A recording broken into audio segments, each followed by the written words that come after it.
राम राम भाइयों, मैं Shravan Kumar son of स्वर्गीय श्री दयानंद, वार्ड नंबर 9, अशोक नगर, फतेहाबाद का रहने वाला हूँ। मैं आज से करीब 8 महीने पहले सरना एंड कंपनी में शराब के ठेके पर लगा था और मेरे को उस टाइम ठेकों की कोई नॉलेज नहीं थी कि क्या काम होता है, क्या नहीं होता, क्या जायज़ है और क्या नाजायज़ है, क्या 2 नंबर का है, क्या 1 नंबर का है। मेरे को कुछ भी नहीं पता था।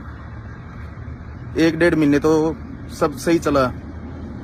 दूसरा महीना जैसे लगा तो इस कुमार सरना ने और रुजल सरना जो इसका बेटा है और सीमा सरना ने मेरे को कोठी पे बुलाया। बोला, श्रवण तेरे को चंडीगढ़ जाना है, कुछ सामान लेके आना है। मैं जी क्या लेके आना है? क्या कंपनी का है, दारू वगैरह लेके आनी है। मैं कहा ठीक है जी। मैं गाड़ी लेके गया चंडीगढ़ सेक्टर 34 में। एक गाड़ी और भी आई थी, मुझे बाद में पता लगा भी 2 गाड़ियाँ हैं। तो दूसरी गाड़ी में और भाई थे, एक गाड़ी में मैं था अकेला।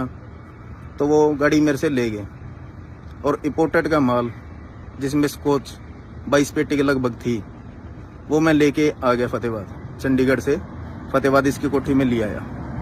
यहाँ आने के बाद में बोला कि गाड़ी कोठी के अंदर लगा ले, नहीं यहाँ ठेके पे लगाएगा तो कोई पकड़ सकता है। मैं क्यों पकड़ सकता है, अपने ठेके हैं कि यहाँ क्यों नहीं लगा सकते? तो बोला क्यों नहीं करना, तू समझा कर कोठी के अंदर लगा ले। मैं कहा ठीक है जी। कोठी के अंदर मैंने गाड़ी खड़ी कर दी।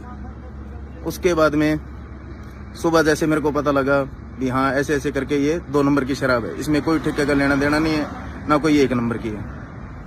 तो मैंने बोला बाबूजी, मैं मेरे पे अगर मैं रास्ते में पकड़ा जाता तो मेरे पे पर्चा हो सकता था।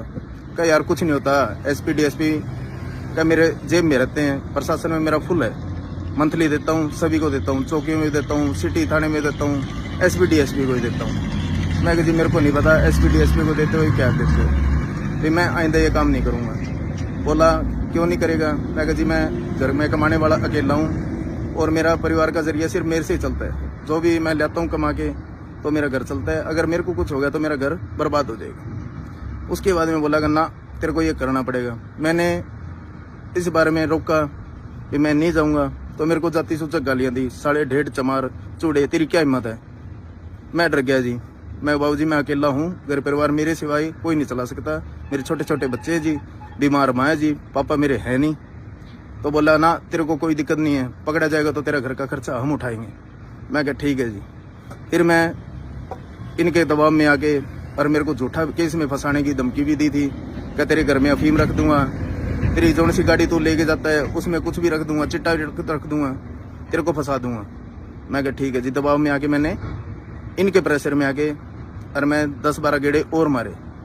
जब मेरे को बिल्कुल ही ऐसे हुआ कि हाँ अब ये मेरे को छोड़ने वाले नहीं है, ये मेरा निकलने का कोई जरिया नहीं है, तो इन्होंने मेरे को गालियाँ निकाली और मेरे को अब प्रेम मैगी और होशियार काजला मेरे घर पे आए, घर से बाहर ले आए। क्यों घर के अंदर आते तो मेरी मम्मी मेरा परिवार सब था, मेरे को घर से बाहर बुला लिया कि आया तेरी गली के नुक्कड़ पे खड़े हैं। वहाँ के मेरे को गालियाँ गलोच की, साढ़े चूड़े ढेड़ करने गए।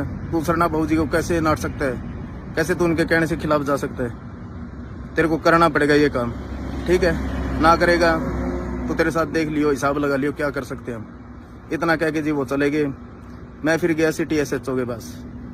एक चौकी उड्डा में मैंने दरखास्त दी थी, उन्होंने कोई सुनवाई नहीं की। और आज मैं गया सिटी थाना फतेहाबाद में, जो ओम प्रकाश SHO है वहाँ, उसने मेरे को धमकी दी कि तू है ना चुपचाप या तो ये दरखास्त का राजीनामा कर ले, नहीं तो तेरे को फंसा दूंगा, और तू ये झूठी दरखास्त दे रहा, कोई तेरे को गाली नहीं निकाली। मैं जनाब मेरे को गाली निकाली है, ऐसी जाति में आता हूँ, ठीक है जी। और मेरे को क्या इसने चूड़ा जमार देख लूँगा मैं तेरे को, ठीक है जी। वहाँ से मैं निकल आया। अब मैं कुछ नहीं जी, पता नहीं कहाँ हूँ कहाँ नहीं, बचता फिर रहा हूँ जिनसे। और मेरे को खुद का भी खतरा है और मेरे परिवार को भी खतरा है जी। प्लीज़ बचाओ मेरे को, कुछ भी हो सकता है मेरे साथ।